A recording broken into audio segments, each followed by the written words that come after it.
লেগেছে মনে রং লেগেছে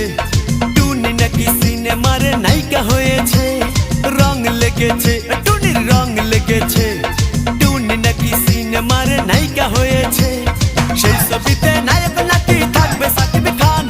ছবিটার নাম নাকি তুমি আমার জান টুনির জ্বালায় এবার আমার যাবে রে প্রাণ রং লেগেছে মনে রং লেগেছে টুনি নাকি সিনেমার নায়িকা হয়েছে।